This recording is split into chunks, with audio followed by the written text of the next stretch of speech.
This regular meeting of Independent School District 535 is called to order at 5:30 p.m. Tuesday, October 4th, 2022, in room 137 of the Edison Building. The board acknowledges this site and all RPS sites are situated on the ancestral lands of the Dakota people, and we honor the Dakota nations and the sacred land of all Indigenous peoples.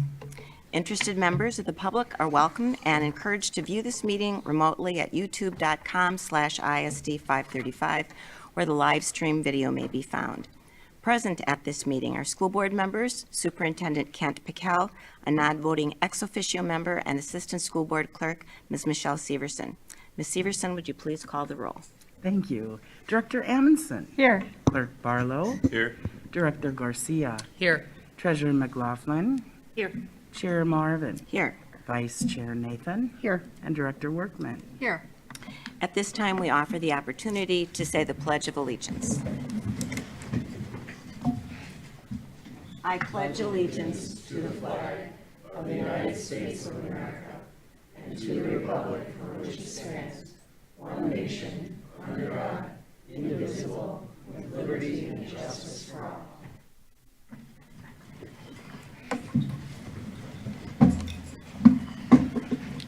.01 Approval of the agenda. Are there any changes to the agenda? Move approval. Second. It's been moved and seconded to approve the agenda. All in favor say aye. Aye. Opposed? Agenda is approved. 3.01 Comments to the board. An important responsibility of any board is to listen to stakeholders and respectfully consider their perspectives and opinions, especially about school district issues. Most communication happens through emails or phone calls, but we also provide this time at the beginning of board meetings for those who prefer to talk to the board in person. And let me just say, absolutely you're welcome to speak here, but I so appreciate those of you who pick up the phone and call. We can have a long conversation, sometimes repeated, and I learn a lot every time we have those talks, so thank you. We continue to appreciate those of you who focus your comments on issues that relate to our students, their schools, and their education. As you know, personal attacks are always prohibited, and the Minnesota School Boards Association has asked boards to remind all, especially during this election season, that their policy states speakers may not campaign for or against a political candidate during any part of public school board meeting. We welcome 3 speakers this evening. When your name is called, please come to the microphone here, any one of the 4 is fine, and provide your name. You will have 3 minutes to speak, and in order for those present to hear you clearly, please remain seated and speak directly into the microphone. And our first speaker this evening is Ms. Diana Freeman. Ms. Freeman?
Committee update.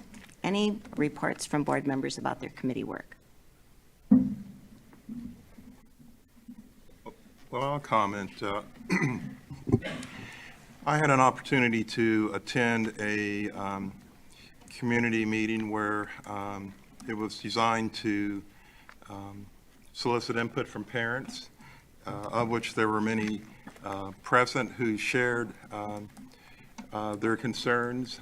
Also present were members of the Rochester Police Department, our own cabinet, and also the superintendent.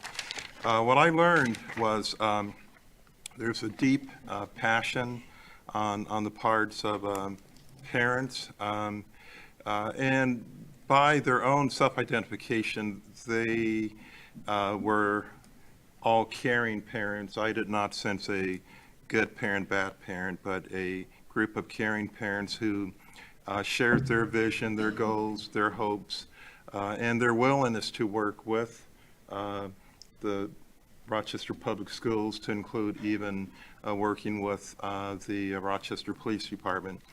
And so I'm excited about how this is an opportunity for broader district involvement. I did speak with one of the, a couple of the leaders of that organization, and I suggested to them that we might be willing, we being the Rochester Public Schools, willing to host a forum here. I should mention, as I close my comment, this past forum was hosted by the, not by, but at the Rochester Police Department. And not necessarily for everyone an ideal location to go, but the parents are so concerned about the education and well-being of their kids and the safety of kids and staff to where they were willing to go there. And I appreciate that. And it's important to communicate and hear that things may not be the way we envision them or the way they have been, but when we take the time to actually listen, we can discover the possibility, what can be. So I left there very optimistic in terms of parent engagement. And then finally, it also, one of the comments that our superintendent had made dealt with one of the elements of our strategic plan, which is actually convening parent, I forget the acronym you had. I'll just call it a parent academy or parent, I forget the term used earlier, but an opportunity for parents to align themselves at the local school and with each other. And how that's on, that's in queue, and that's something we will be looking at. And so thank you. Those who were present, thank you, and the community especially for their willingness to share their concerns. Ms. Nathan. So today, Chair Marvin and Director Workman and I and Superintendent Piquel joined us for a presentation as well. We're able to attend the annual education summit by the Cradle to Career organization in town. There were over 125 people present who were representative of our nonprofit community, individuals from the district, but everybody was focused on looking at and learning about initiatives and people and organizations in our community who are all working together for the benefit of our kids and their education. It was the first time that we had done this for Cradle to Career, and the information was fascinating, but more important were the connections that I saw people making all day. People who didn't know about other people who were doing the work in this sector, people who had heard about initiatives but got more information. And the day was capped off, I have to say, with the superintendent's presentation about our strategic plan. That was received very positively, and we got a lot of good feedback. So I'm just really looking forward to the relationships and the partnerships and the knowledge sharing that's going to grow out of this and support both the work of Cradle to Career, but also the work of all the education across the community. Thank you. so much of the work we do outside the boardroom is our responsibility, but also our pleasure. And I know a number of us were able to attend the festival, the Hispanic Latino Festival at the Chateau Theater last weekend. There were representatives from the University of Minnesota Rochester, from RCTC, from Rochester Public Schools, talking about the wonderful programs. We had a group of students from our Spanish immersion program who did an amazing hat dance with vigor. And it was a wonderful day, a wonderful celebration. And some of our schools, high schools, are doing the same kind of thing. So it just makes our lives better and makes our appreciation of this incredibly rich, incredibly diverse community that we have, and the amazing cultures that blend so well in our city. So it's work, and it's really fun too. If there are no other reports, we'll move on to the consent agenda. Are there any items to be removed for separate consideration? Hearing none. Move approval. Second. It's been moved and seconded to approve the consent agenda. All in favor, say aye. Aye. Opposed? Consent agenda is approved. Then 6.01, Strategic Plan SCIP, SCIP. This is School Continuous Improvement Plan, right? Right. Good. Dr. Piquel. Thank you, Dr. Marvin and directors of the board. This is our first presentation from one of our schools of their work on our new school-wide continuous improvement planning process, or SCIP process. So if I could ask Steve Willman and his colleagues, who I'll let him introduce, from Elton Hills Elementary School, come on up and take their places. I want to say I am really grateful to all of you for being willing and eager, in fact, to be our first. By way of framing the purpose of this presentation and all of the other presentations that the board will have over the next year and a half, our strategic plan, as board members know, really moves on two levels. There is the system level, where we're undertaking major efforts to support student learning and address other issues across schools. And then there's the school level, where we've put in place a new process that focuses our schools on important and measurable goals and asks them to identify a series of levers that are based on the research on school improvement that they're going to be pushing to achieve those goals. This fall, we are in transition period. All of our schools are leaning into this. We're learning from them. We are looking toward implementing a fully developed version of this process starting in January, which critically will have schools completing their improvement plans in the spring at the same time as they complete their budgets and their staffing plans, which all, of course, roll up to the board for approval. And that's really important because in the past, it was something that happened in August or after. And that means that the improvement plan is following the staffing and the budget plan, whereas we want the improvement goals to be both directing the work and directing the allocation of resources. We're also leaning into the process itself and working to support it from the district level in ways that don't feel like accountability or investigation, but are about support and providing resources and expertise. So we're learning, our schools are learning, and we're especially going to be learning from Elton Hills as we do this deep dive. I will say, as a final point, as we're all listening to this presentation, I know for the chair and the vice chair and I, when we sort of proposed and the board agreed to adopt this approach of having our schools do a deep dive on their improvement agendas, part of our job is to think, and the cabinet's job is to think about the system level implications of what we hear at Elton Hills or at Willow Creek or at Mayo or at Phoenix, because our job is to create systems that support and reinforce the good work that's happening at the building level. And so this is about Elton Hills tonight, but it's really about our system as a whole and what we can learn from what you're doing and how we can enhance our support for you. So Principal Willman, thank you. And let's go ahead and jump in. Thank you. Really appreciate everybody's attention tonight. We're really excited to share our story. We have a wonderful story. But before I do, and I'm terrible at introductions, I'm going to have the staff introduce themselves, please, and their roles. I'm Sarah Blackburn, graduate in here, Rochester Public Schools, and been teaching now 18 years. Get to do second grade. This is my 10th year with second graders at Elton Hills, and go Eagles. I'm Natalie Stoffel. Can you hear me? Yeah. Oh.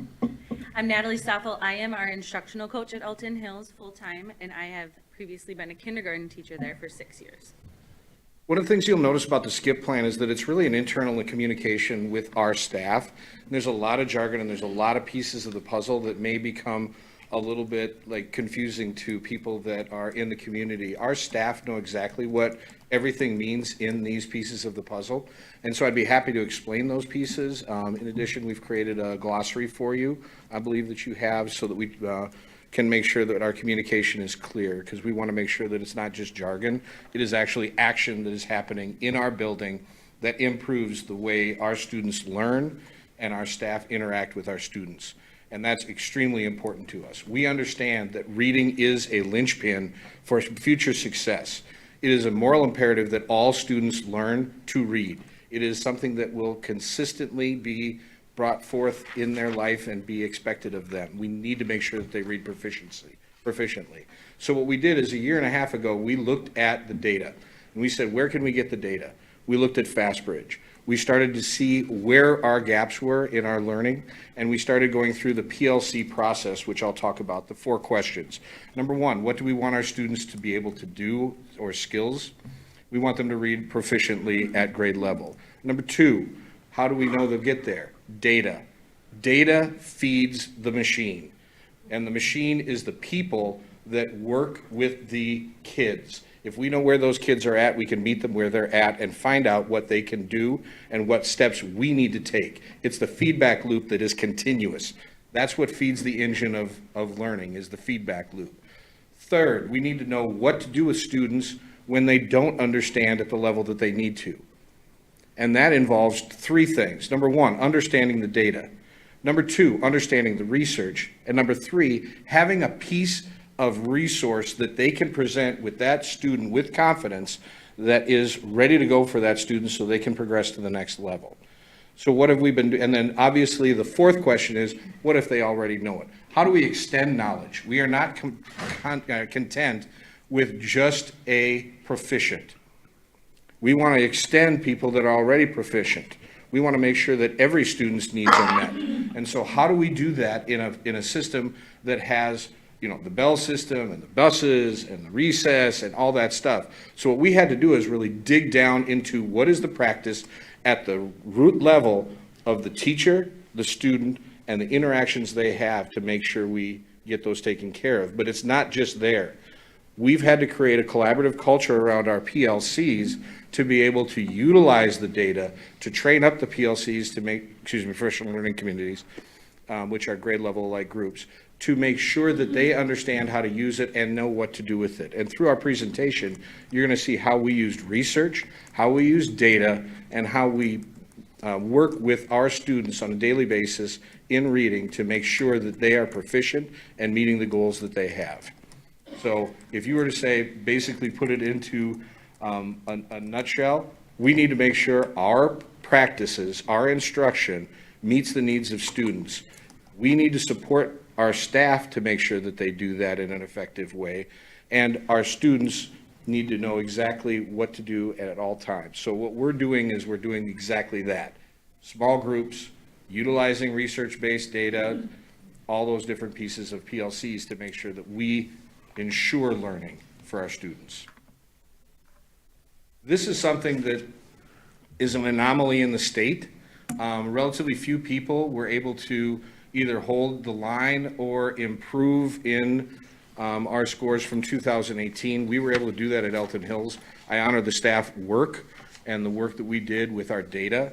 You will see a lot of people that were down. I think the state average was down 8 points in reading. We held the line for the most part. We were 0.2 down. We increased in science 3 to 4 points, and in math we increased 2. So as we start looking through, regardless of pandemic, regardless of all the work and the problems that were provided to our students and in the interruptions in learning, we're able to maintain our proficiency levels in a variety of different measures in MCA. Why? Because I think we really focused on the data, met the students where they were at, and really answered the 4 questions of the PLC to a significant level for each individual students, and teachers felt comfortable doing so. I'm going to hold off there because I have a tendency to get wild. My apologies. I get excited about this stuff. So, no. Okay. So our first goal, our SCIP goal, our school continuous improvement plan, all students at Elton Hills will meet individual growth targets as measured by Fastbridge in fall, winter, and spring in reading.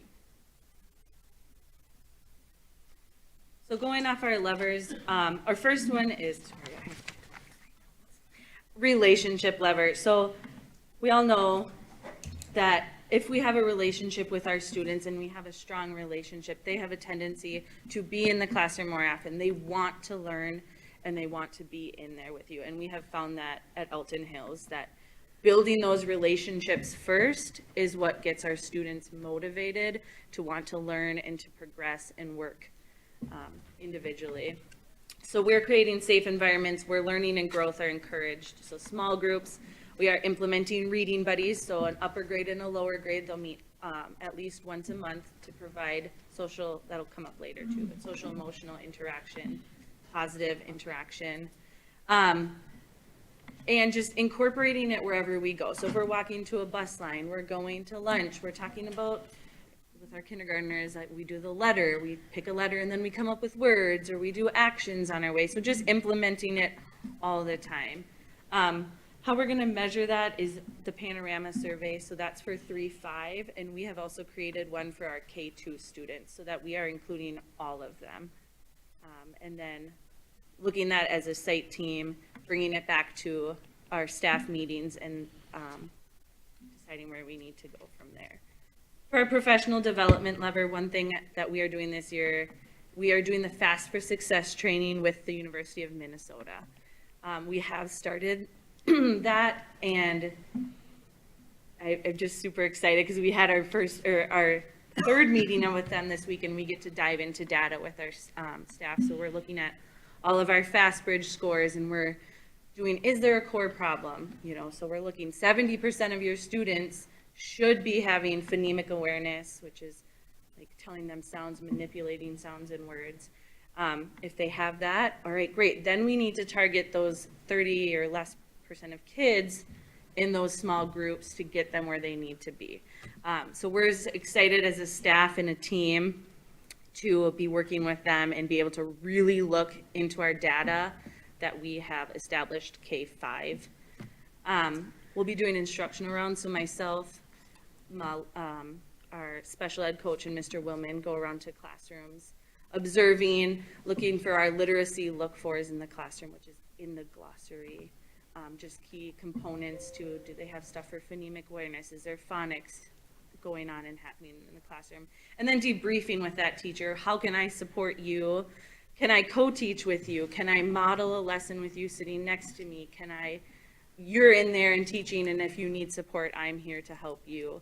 Or if a staff member feels that they would like to go and see awesome things happening in another classroom, whether it be in our school or anywhere in the district, we're open to that, where we find someone to cover, and then we go into that classroom and we talk and we look at those strategies and how can we implement that in our classroom.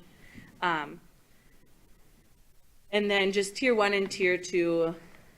So is our core instruction, is our curriculum being taught with fidelity in the classroom?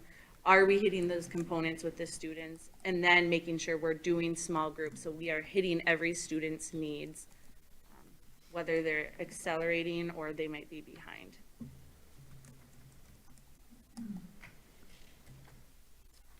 As I was saying with our curriculum lever, being taught with fidelity to the science of reading, which includes our really great reading, which is kindergarten through 2nd grade right now.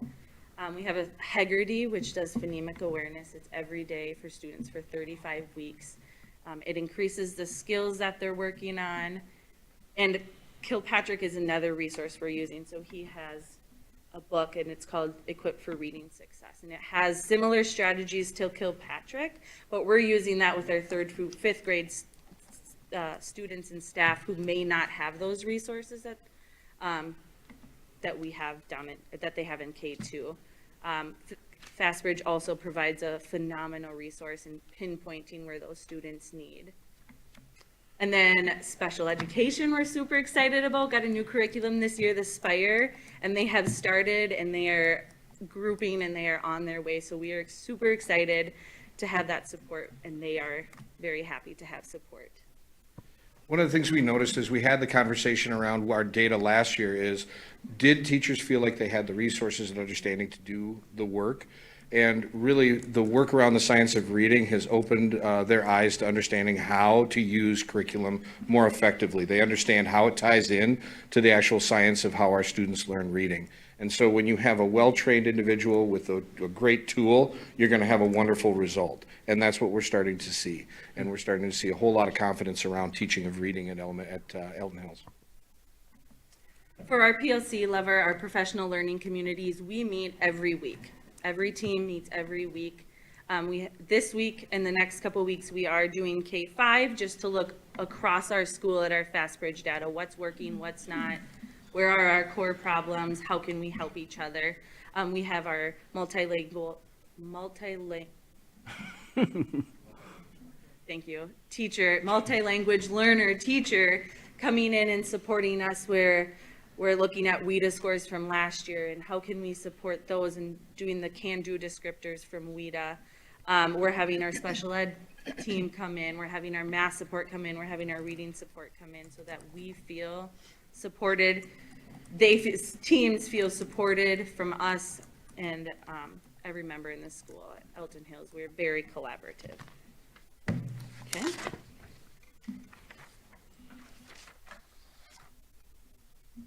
Our formative assessment lever, again, we're working with the U of M for our Fast for Success to examine our Fastbridge reading data and then create a process to progress monitor for students as we're moving along and on track for them. So, when you enter Elton Hills as a teacher, you have a process. We have a process that everybody knows and everybody can support each other with because that's what's best for our students. Phase 2, we will utilize a common progress monitoring system. So again, we're going to keep rolling with that and have it established and have it there for everybody to be able to see. Our social emotional lever I had mentioned before is SEL, stands for social emotional. Learning. Social emotional learning lever. I'm sorry, I'm nervous. You're doing great. Providing resources and accommodations so adults know, following them across settings, safe environment, it's okay to fail, it's okay to make mistakes. That's what we're here to help you with, and your classmates, even just providing those resources for other students who may support each other because we have a lot of student-to-student interaction throughout the day.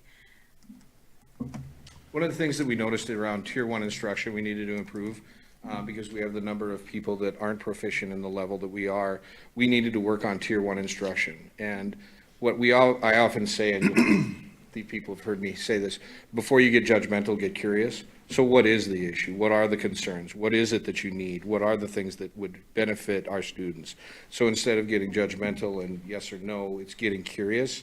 And that's, I think, something that empowers others, because it becomes less of a gotcha and more of a let's get together and work together collaboratively. And we become more of a support. And so I'm in classrooms all the time and seeing great work. So it's not a threat to have questioning at Elton Hills. It's about really what can we do to help each other. This is my favorite lever. The family lever, at the 7 years I've been at Elton Hills, we have just gained so much family support, and they are so excited for family events. Last year we did a reading event where our family engagement, we bought books for every family that came. So we bought books from our Scholastic Book Fair, which then came in turn and supported our school. They could pick a book, take with them. They got, in our cafeteria, we made books so they could create their own books. We had bookmarks. And something this year we really, really want to incorporate is having bilingual and multilingual books, recordings of books, just so if students, more challenging sometimes, and sometimes not everybody at home can read to them. Oral reading and storytelling. So just bringing those cultures that we have into our school and bringing them in and showcasing them. We did an event last year online, actually, where we had a parent would read in one language, and then the student would translate into English for the families online. And it was just incredible to see. So that's really our goal, is bringing them in for a reading night to support them. And here's what you can do at home. Here's how you can support them. Here's what we're doing at school, and giving them the basics of science of reading, because that's what we're really working on. And we want parents to have the understanding, because as a former classroom teacher, I heard a lot of, well, what can I do at home? Should I just read flashcards? No. Like, here's some strategies now. Let's give them these tools to make and take and bring home and work on with them. So. Can I say something on that too? It was right before the pandemic and school shut down. We also did a book drive. If you have new or used books you want to donate. And we had so many books. This was about 3 weeks before we had to close school. So many books that all of our kids in our classes got to pick 20 books to take home, at least. And we still have more. And we still had boxes full. And families it's kind of like the little libraries, but multiplied. So families are really, I think, engaged in reading, and they maybe didn't have the resources, but we've been able to kind of help fund that at our school for free too. So not just book fairs, but book drives, which has been great. And we really want to measure parent feedback this year. We really want to listen. It's been a challenge for us we seem to see the same families over and over again. So we're really working on how can we get feedback from all families and a variety of families that'll benefit us and help change our practices or incorporate more things that they're interested in. I'll just say briefly, our district strategy also does not yet include measures of family engagement, and it needs to. So that's on our to-do list as well, because it's a big part of our strategy, as Director Barlow was saying, but right now we don't have measures of it either. So love to stay in touch as you do that. One thing we did too is we utilized Steph Whitney at the beginning of the school year to say ask about 3 questions. I can't remember the exact questions, and we had kind of like an antiques roadshow booth that allowed for what does it mean to belong at Elton Hills? What are you most excited about, and what are your aspirations? And it was so fun to hear the parents and the kids. I think we ended up with at least 20 minutes of Yeah, we have a work from video, staff, so we'd love to students, share and that with you. families at some point. Piggyback But we on have what you guys to figure out how we want to use it in-house too, so it's kind of fun. That'd be great. Yeah, definitely fun. We knew we wouldn't have time to show it tonight. Yeah. You want to see? Send us the link. Yes. Just our targeted intervention levers, which we have gone over. That tier 1, we are teaching every student in the classroom all the time, using our science of reading, using the really great reading, using HD Word, Heggerty.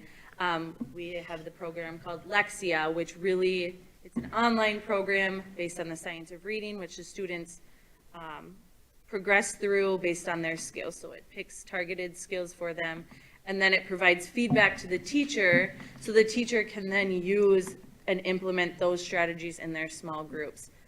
So we have seen 3rd through 5th. I mean, 5th grade was almost like in tears, excited, like, I have something to use to teach these students who are still at a kindergarten and 1st grade level, because they're honest, they have no idea. You're teaching 5th grade content, and then you have students who don't know all their letters, or they don't know their heart words. So this program is designed for this student to succeed, and it teaches them during that, and it reteaches them. And if they still don't get it, it sends a notification to the teacher, and the teacher can then look at all of the resources. I think for every skill, there's 10 pages of resources for the teachers to use with them. So we have seen progress with them, and they're buying into the small groups because they're excited, they know what to do, and they have another resource for them. Another thing we learned about this year from Natalia Benjamin was the can-do descriptors from the WIDA for each grade level. So we really wanted to also dig into that and looking at our students, WEDA scores on language, writing, all those, and then be able to bring those and look, okay, this is what they should be able to do at this level. This is what they need to do to get to level 6 so that we can hopefully exit them or, give them the skills to master those next levels. I guess at this point, we have one goal done. We officially have 3. We only decided to try to get 2 in tonight. Just direction would be, would you like to talk about this goal first? Why don't you try and relatively quickly go through your next goal, and then we'll leave board members some time to talk about the big picture. I can be fast. All right, goal 2. Goal 2 and 3 are both based on social emotional goals. So we thought 2 kind of fits more because it's per classroom. Students will learn and implement strategies for emotional regulation and will show growth based on self-reporting through Panorama, self-reflection, and teacher data. Our first goal is our relationship lever. The staff will connect and build skills with students when completing a reflection and skill building sheet, and it's measurable. So we have these for all the teachers, paras, staff to use. It's got kind of an emotional guide across the top so that if a student is having a moment where maybe they are feeling sad, but they're not really expressing it, we could say, okay, how are you feeling? And then maybe if there's a situation where someone was upset and hit another friend, we can talk about that. I just used it this afternoon with 2 friends. One was feeling angry and said a mean word to the friend, and the friend was sad. So what did we learn about this? What could you say next time? Do we need to apologize to make you both feel better? So this has been a good tool, and it's simple for all grades, and it helps you to process with the kids, no matter if they're happy, sad, in between, excited. Our staff for our curriculum level will teach second step with Fidelity. Our second step curriculum is an online one now. Having previously taught with special ed for early childhood, we had a version 2 that had a kit and puppets and posters and things, and now it's all online, so we can present it big to the class on the smartboard. And it really does student involvement. It shows pictures, and it goes through scenarios that kids encounter. Waiting for the bus, one kid's being safe, one isn't. What do you do? There's no adults. So there's lots of role playing and situational learning through that. And there's also parent components that we can send home and that we put in our newsletters. We'll be starting that the first full week after MEA. We have been touching on it as we get to know each other in the beginning. Our PD lever is during the staff meeting and back to school week, we talked about building this reflection sheet with our teams so that we could get the best input on what to put in it and on it for classes, no matter their age range. We also talked about what should be on our level 1 and level 2. Where can we find these and what are they for when we need more disciplinary actions and how to process with students. For measuring those, we'll look at the trends based on the reflection sheets that we keep and just teacher data in general on behaviors. For our PLC lever, our professional learning community, we will meet one time or designate one time a month for us to meet to review the data and share ideas about our social emotional goal. Looking at data. Whoops. For our formative assessment lever, the students report on Panorama surveys 2 times a year, so we kind of get where they're at in the start of the year and where they are at the end. And if you're not familiar with Panorama, it asks them questions about belonging, trusted adults at school, friends, things like that. We felt it was important to not only know that for our 3rd, 4th, 5th, but for our K1, 2. So that's why we've made a different version that we can give to kids on the iPad that uses more of facial expressions. How are you feeling about that? The SEL, which is our social emotional lever, each room or staff member will have a reflective and skill building sheet. So these are available for staff. And we also thought it would be important for students to have a take a break or reflection spot, not like a timeout spot, but a spot where they can go and feel comfortable stepping away from their peers in their desk areas and having a spot. There is a picture, I think, okay, of the one that I have set up in my room. So I just have kind of a comfy chair. There's the social emotional poster with kids love Inside Out, so that kind of helps give emotions. And then in the basket, the little blue basket, I have a squishy in there, I have a book, and then I have some feelings charts. I've had students utilize that every day since we started school, and I've had no issues. They go back for a few minutes, they squish the ball, they take some deep breaths, they do what they need to, and then they come back. It's been a great spot for kids to just decompress. Our family lever is to provide information with Second Step, including it in our newsletters, highlighting it in things that we send home directly from our classrooms. Like I said, it practices scenarios, give tips, and it also builds vocabulary, using words like empathy, and how do we share that and explain that with students. Our targeted interventions lever, based on our Tier 1, which is our whole group teaching, will be teaching and modeling the skills from Second Step and then reteaching throughout the year. They have kind of like little quizzes that you do with your kids that relate a new topic to something that we've previously learned. We also give out SOAR tickets. I brought my little booklet with, good old Target, nice clipboard. We give these out to students when we catch them showing something safe, achieving goals, responding with kindness, and owning their own behavior. So that's our acronym for SOAR. All staff can access these and give them out, and then we celebrate every Friday with kids who get them, and all students receive them, and we make sure that all students are recognized for good behavior with that positive. We also have check-in, check-out sheets that we do. That's something we can measure with. We sometimes will do a point sheet for students if they need some more visuals on how their day's going and what they're working on, what they're doing well, and then that can help us identify maybe areas or times in their day when they're having more trouble and we may need more support for that student. And then our Tier 3 is for referrals that may go to special education or help from our social workers. Measuring things there too. We also have our Swiss data. One of the things that we're learning through this is really the work of Patrick Lencioni. It's about job misery, and there's a good story about this, so don't panic yet. I'm going to tell you about it first. Okay, I can hear this. Job misery is the intersection of immeasurability, irrelevance, and anonymity.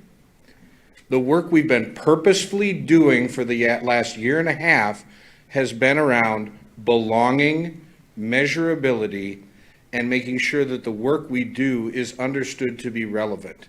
I can't imagine more relevant work than reading and working with our students.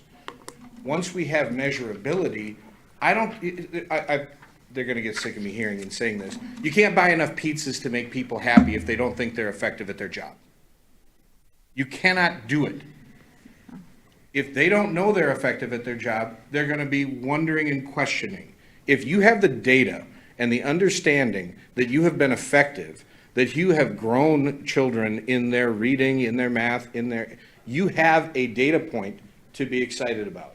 And I had multiple staff at the end of the year and that were a little leery of this whole process that came in tears with their data from FastBridge that said, my kids learned. And it was in a good way, tears. So what we're trying to do with purposeful work is to eliminate job misery by making sure that people know they're effective, that they understand they're relevant, and in addition, we have a belonging sense. These goals were brought up. I basically facilitated. I didn't have to lead this whole operation. The second piece I'd like to say is the accountability piece around data can be a positive thing. If you never have accomplishment unless you have responsibility and there's some sort of measure of success. If you don't have that accountability and responsibility, you're never going to feel that accomplishment. You're never going to be able to, if you don't have the ball at the end of the school or at the end of the game and you shoot the shot and make it, you're never going to have that sense of feeling. And as a principal, I need to make sure that I put my people, or the people at Elton Hills, they're not mine, I apologize for saying that, the people at Elton Hills around the best skills that they can get to, the most supported, so that when they get that chance to have that opportunity to teach children, they can shoot the shot, make it, know they made it, and I don't have to tell them, hey, I'll get you a pizza after the game to make you feel better. They make the shot, they feel great about the game. That's the measurability piece that can be impactful and empowering. And teacher efficacy is number one in John Hattie's resource. I'm getting a little wild, I apologize. My wife is at home probably saying stop. What I will say is that when you have teachers that understand what they can do, see a clear path to the future, and know what their role is in the system, and they can do it, that's empowerment and that's efficacy. It's not just a belief that kids can learn and without any evidence whatsoever. It's belief and having background to say, yeah, I've done this before, I can get us there. And that's a beautiful thing. Go ahead. There we go. As an instructional coach, I am involved in PLCs every week to support, how can I help you, what can I do? And we've been looking at our FastBridge data, and the results, like, from last year to this year, phenomenal already. And people are seeing that, like, what I did last year, what we did last year is working. We are seeing these results when they're going to the next grade level. And just to, like, it always gives me goosebumps just to see, like, them excited, like, what we're doing worked. Yes, I was hesitant at first. Yes, I wasn't going to do small groups. There's no way, not me personally,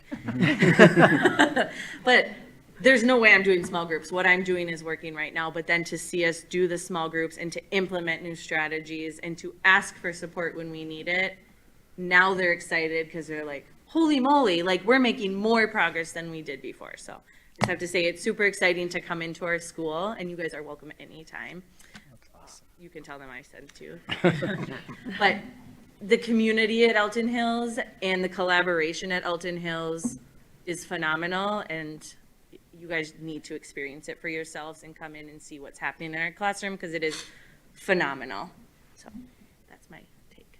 I think we can open it up for board member questions. and Great. comments, Madam Chair. We'll start with Ms. Workman and then Ms. Amundson. So I have a question about slide number 3. Sorry to take you back to the very beginning. Can you tell me, is this the same cohort of students over these 5 years? The graph. I'm sorry, the graph. With the percent. Yeah, this is from last year's MCA scores. Okay, but So this like, goes all the way from, the 3 through 5th in 2018, 19, 20, 21, and 22. It is not, It won't be the same kids It's not because the it same can't cohort. be. It could Right. be some. So 3rd grade and 4th grade and 5th grade took it in 2018, and then the 3rd and 4th graders, that became Later, 4th and right, 5th grade. right. but we have we had before the board, a very transient population. So it is not all the same students Right. that were there. And then this year we had a big boundary change too. So are you still tracking, like, using the growth model for each individual student then to see how they're doing? But that's not reflected in this graph, correct? Nope, that's what we're using our This is FastBridge data overall. Okay, for. gotcha. And And this then is grades 3, 4, and 5? Yes, On this? on the Thank you. MCAs. For the On MCAs. MCA as well. Well, I Okay. take it back. 3rd, 4th, and 5th in math and reading, 5th in science. Right. And we have data on the students individually and as a group for FastBridge per classroom. And we can look at it grade level and we can look at it school-wide. So FastBridge is nice that we can go in and kind of tweak what we want to see, so we can see where are holes, where are the areas, what grade level's doing well, what has worked with the curriculum we've used, because we've implemented a lot of new things in the last few years. Ms. Amundson. So I just want to say my kids went to Elton Hills, so we're an Elton Hills family, and I see your school colors, just so you know it was noted. And I'm happy to hear that the book fair and the book giveaway endure, because I was chair of those numerous times.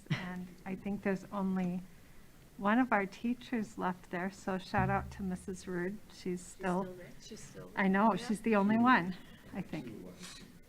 Yeah, and she's like family still to us. She was my so. teacher. Was she? Oh, wow. That's so awesome. That's cool. That's so awesome. We're still so happy when we see her, me and my children. In goal 1, you talk about individual growth targets.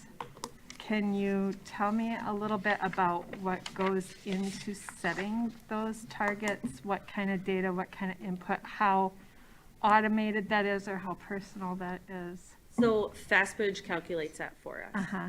So they take the screening at the beginning of the year. There's different subtests for each grade level, which if you want more information, I'd love to share that with you, because we have been working really hard at it. So it calculates it for the student to make them progress, so they're getting closer to their, if they're below, they're getting closer to their grade level. If they're excelling, What are they gonna do to help them? What are their next steps to progress them higher?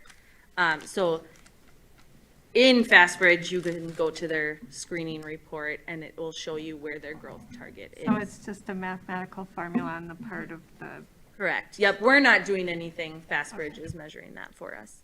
that answers my question. And that's something being used in all the elementary schools. And if a kid transfers in district, we can access that information.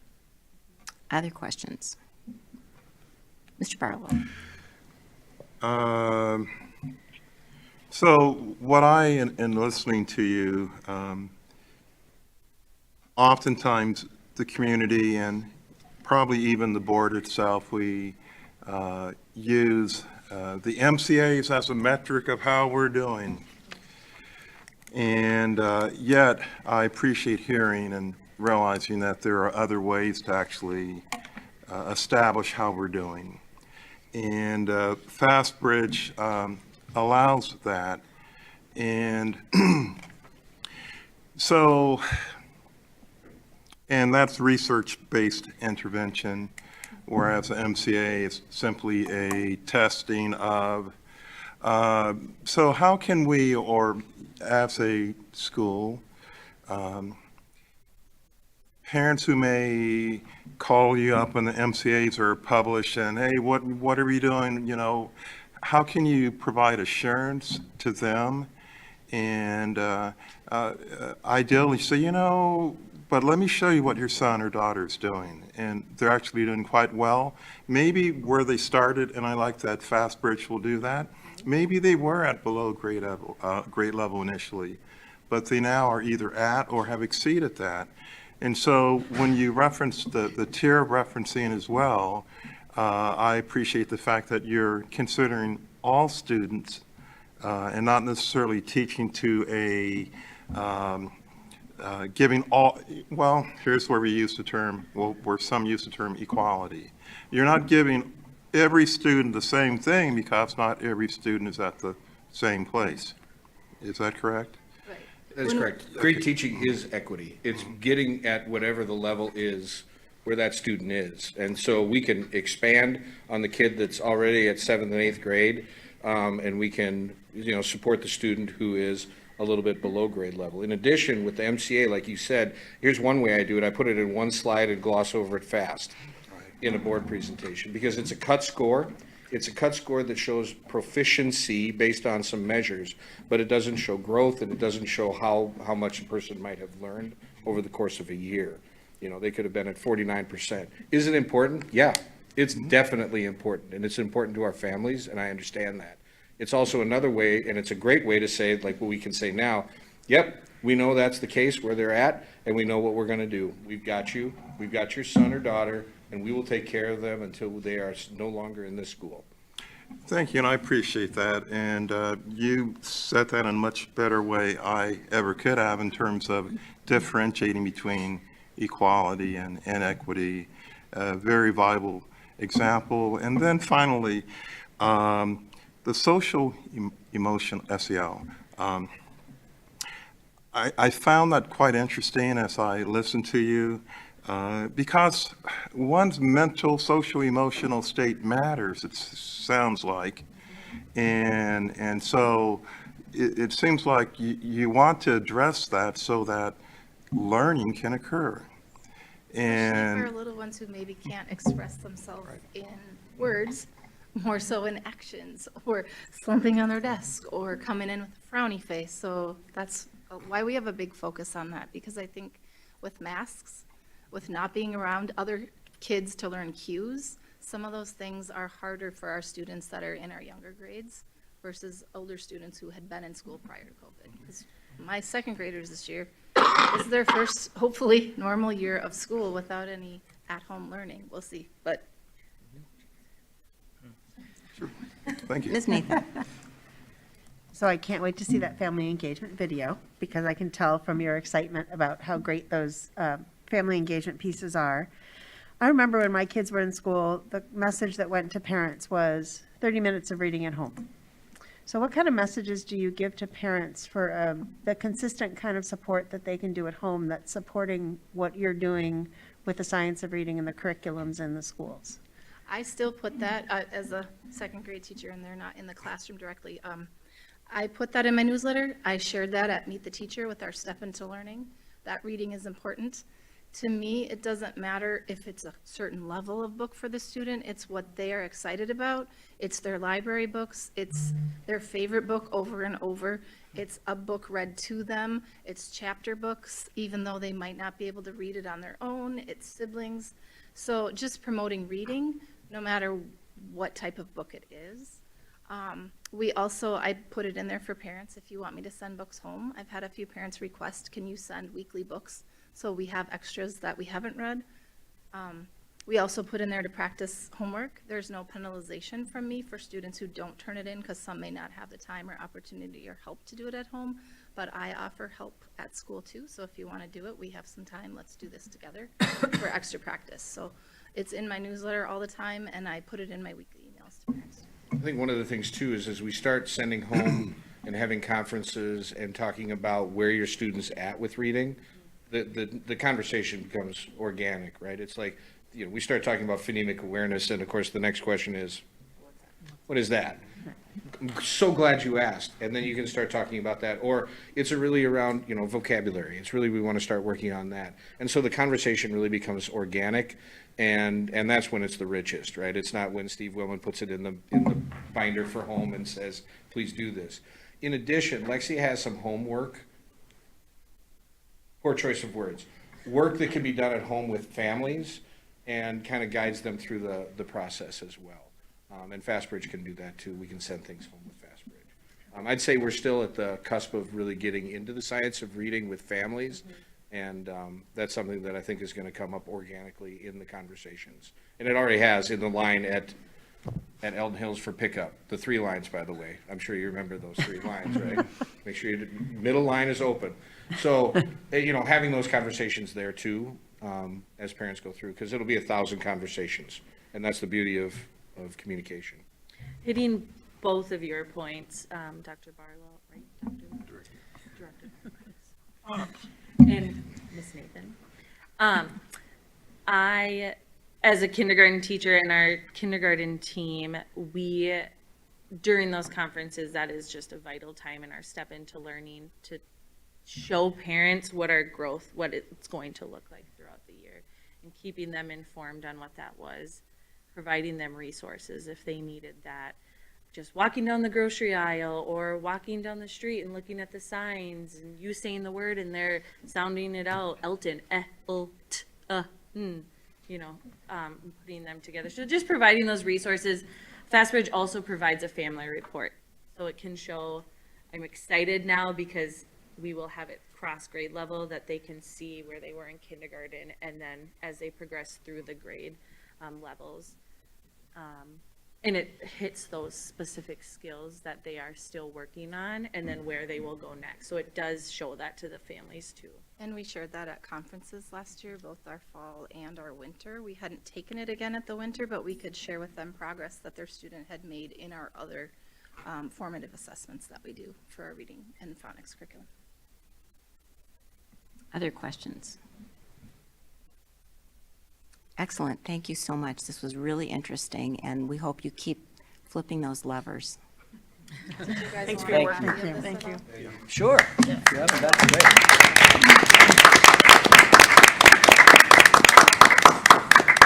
Thank you so much.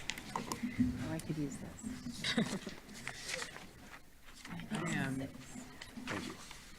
I'm currently in the blue zone. I was going to say that's useful for all kinds of purposes. 9.01, approval of proposed school district property tax levy payable 2023. And Dr. Payable, Mr. Carlson has a tough act to follow here.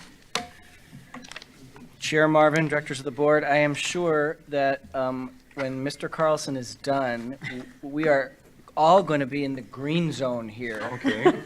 Which will be happy, calm, ready to learn, and feeling okay. And so with those expectations, I would like to ask Executive Director of Finance and Technology, John Carlson, to come and give the board an update on this very important part of our district financial strategy. Thank you, Superintendent Payable and Chair Marvin.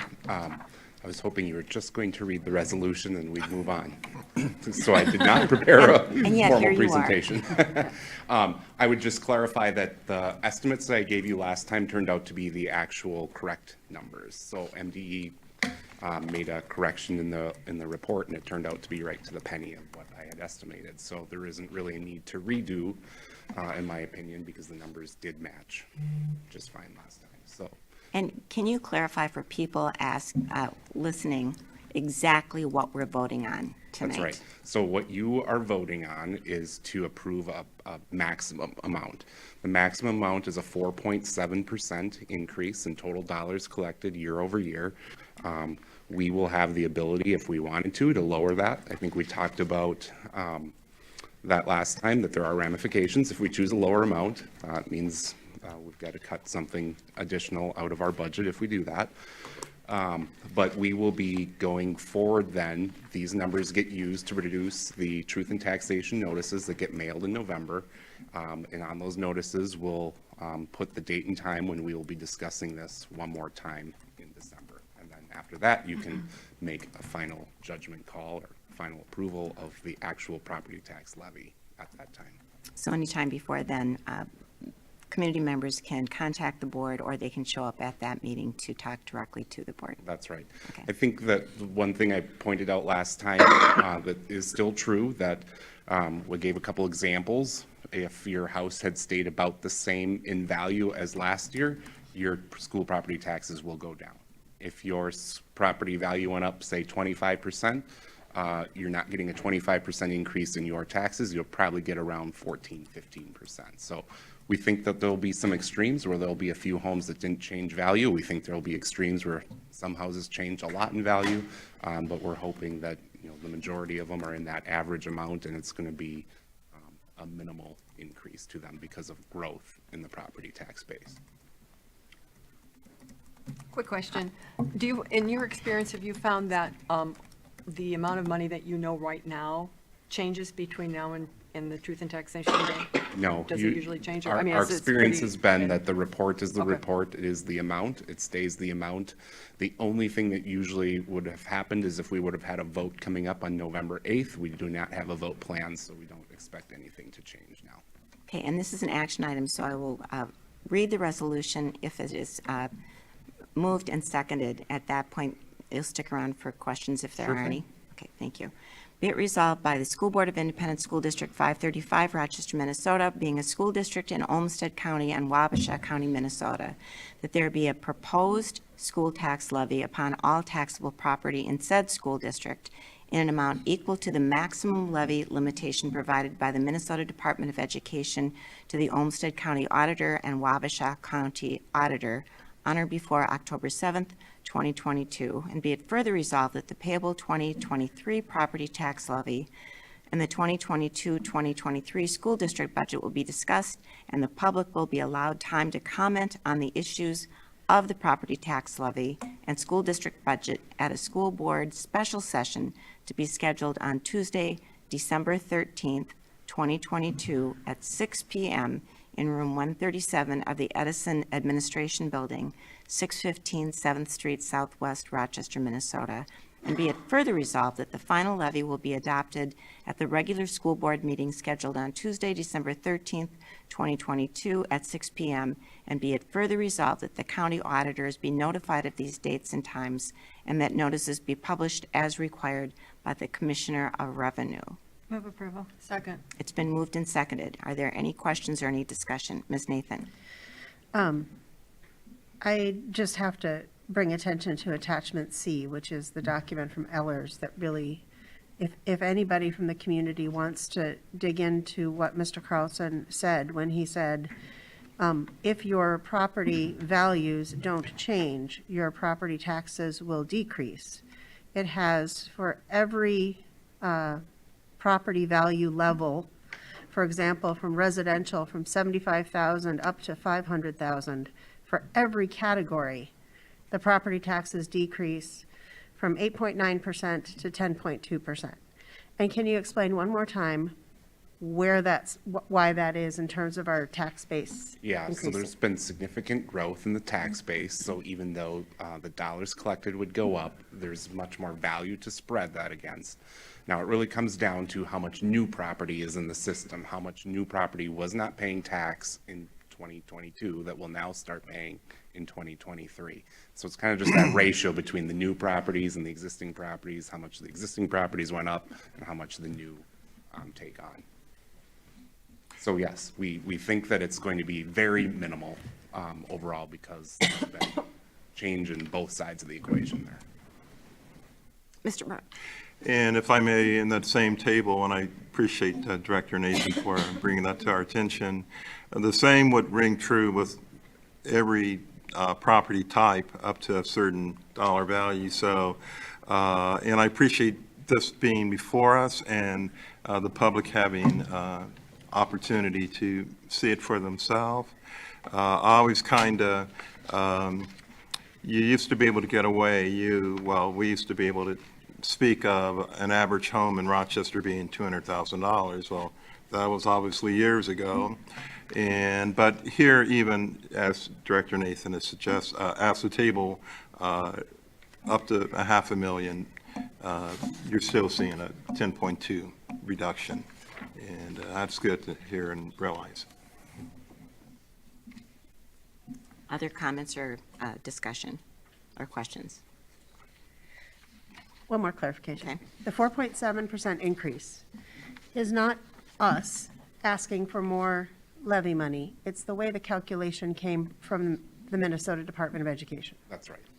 It's I think I've explained before, it's a 39-page document that has formulas that kind of just lays them out step by step. It all has to do with different student counts and different expenditures that get approved by the Department of Education. It all rolls up into one big number. So there's nothing that the board is in there saying, we want to get more money, so therefore we're going to do this. The report is the report, just like the report was the report last year. And it's all been calculated and verified by, I call the third party. It's not you guys doing that. Chairman, I just have to follow up, and that's attachment B, is that right? I think that's attachment B. Does it say certification levy and certification? Yes. Yes. Yep. So if people want to get really deep, that's where they Yes. go. It's very exciting reading. Anything else?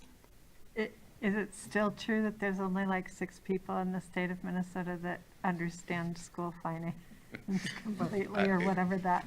You know, I don't even know if often I quoted? can be in that camp that can understand every calculation on there, because there's some stuff that's specific just to the Iron Range, and there's some that's specific just to districts on the northern border, and, you know, so I gloss over those and don't know that I could honestly explain all of those because they don't apply to Rochester. But yes, it is very kind of convoluted and a lot of laws in place that generate that report.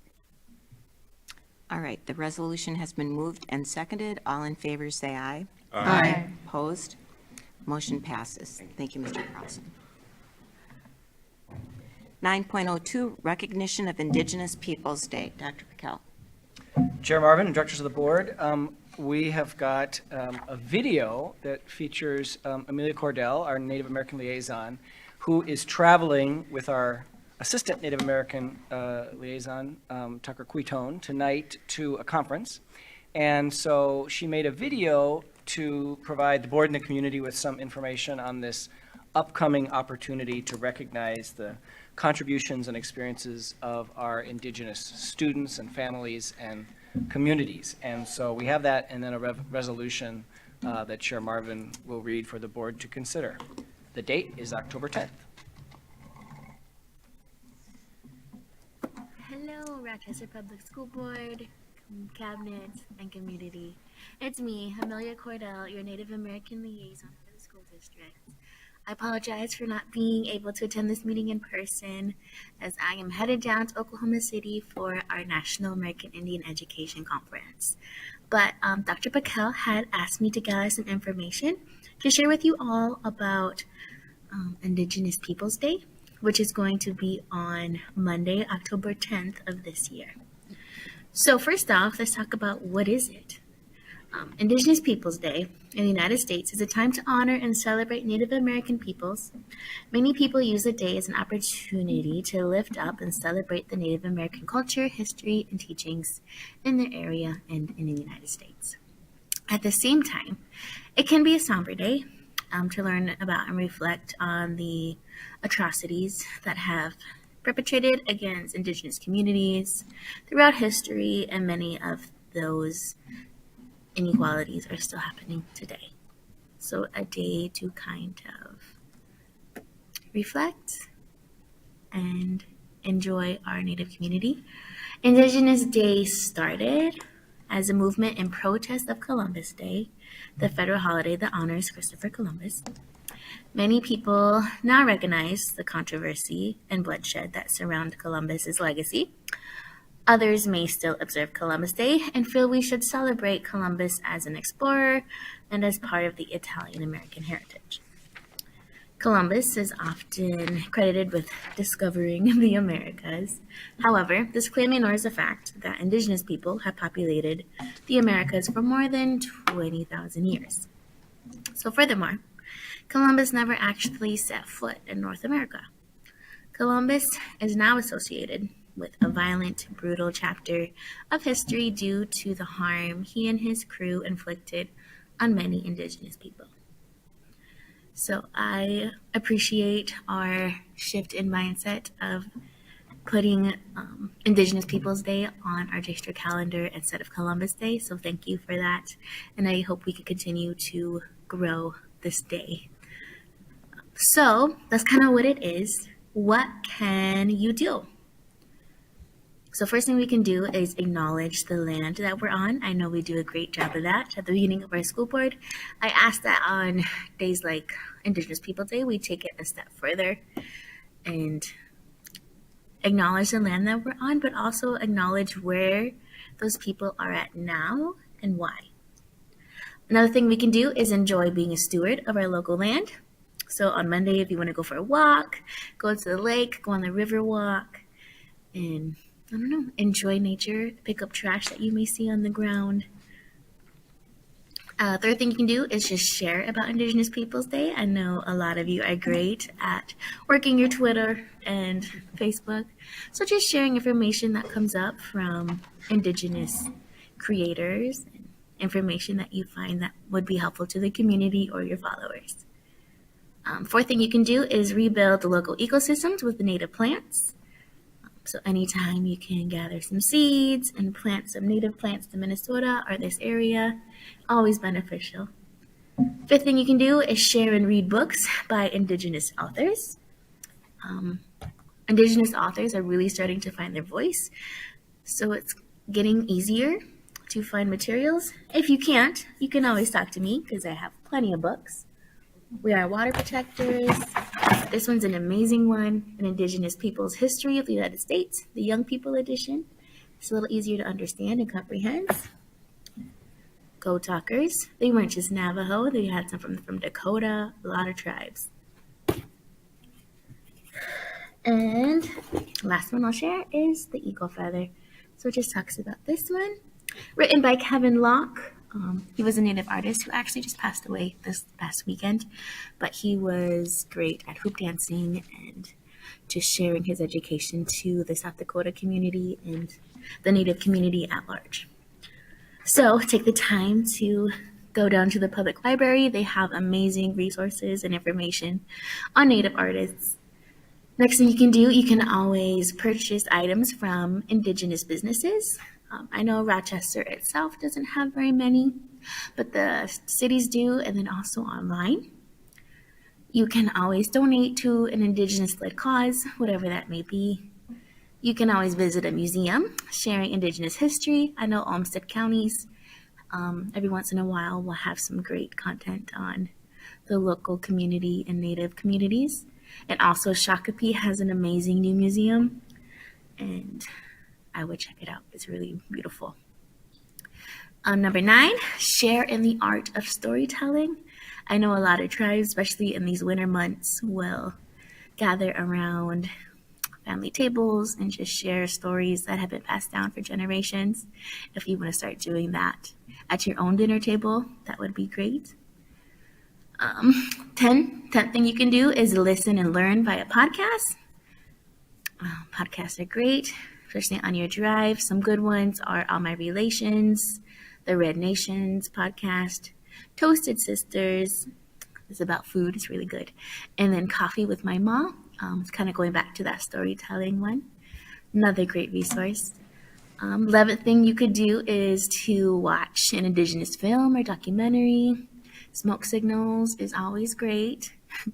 The new TV show Reservations Dogs gives you a good insight on some of the things that Native youth and their families are facing. While we use Native humor, a lot of the things in the show are things that happen pretty regularly to Native people. So it's a really good show. It's a little crude, but highly recommend. And some other titles are Indian Horse, We Still Live Here, The Northlander. There's some good ones on Netflix about lacrosse and things like that. And the last thing you can do is attend a local event. So this is my invitation to you all to join us at Peace Plaza at noon on October 10th. One of the city council reps will be reading a proclamation for Indigenous Peoples Day at noon. So thank you, and I appreciate your time and your wisdom and just your open arms to our Indigenous community, and I hope we can continue sharing together and working together. Have a great day. I was going to say thank you, but she can't hear us. They're actually listening, I know, Oh, so we can't. thank you, Amelia. They're driving. We appreciate that. Our school board already acknowledges at the beginning of every meeting that this site and all our RPS sites are located on the ancestral land of the Dakota Indians in Lakota people. In addition, on October 4th, 2016, the Rochester Public School Board voted to replace the designation of Columbus Day and instead recognize as a school district Indigenous Peoples Day on the second Monday of October, which, as Amelia just said, is next Monday. So I would like to read a resolution, and if it's moved and seconded, and then if board members have anything they want to share, they can do that at that time. Be it resolved, the School Board of Independent School District 535 does hereby recommit itself to celebrating and honoring the Indigenous peoples of this nation on October 10th, 2022, and to strengthening our system of education so that the real history and culture of this nation's Indigenous peoples will never be forgotten or extinguished. Move approval. Second. It's been moved and seconded. Any discussion? I think Amelia said it all. Amelia said, I think so too. Not all those in favor, say aye. Aye. Opposed? Motion passes. And I know a number of us will be at Peace Plaza on Monday to join in that recognition and that celebration. Please note that the most recent updated version of the annual board calendar draft is online. We will be having a study session next Tuesday, October 11th at 5 p.m. Time goes so fast when you're having fun. A regular meeting, October 18th at 5:30, and then we will be having 3 meetings in November. At this point, we'll move to 11.01, a closed session for labor negotiations. This regular meeting will be moving to a closed session as permitted by Minnesota Statute 13D.05 Subdivision 3A to discuss ongoing labor negotiations. Following the closed session in the Edison Building Conference Room, we will return to the board table. Do I have a motion to recess for this purpose? So moved. Second. Moved and seconded. All in favor, say aye. Aye. And we are in recess at 7 p.m.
This board meeting is reconvened at 7:16 PM.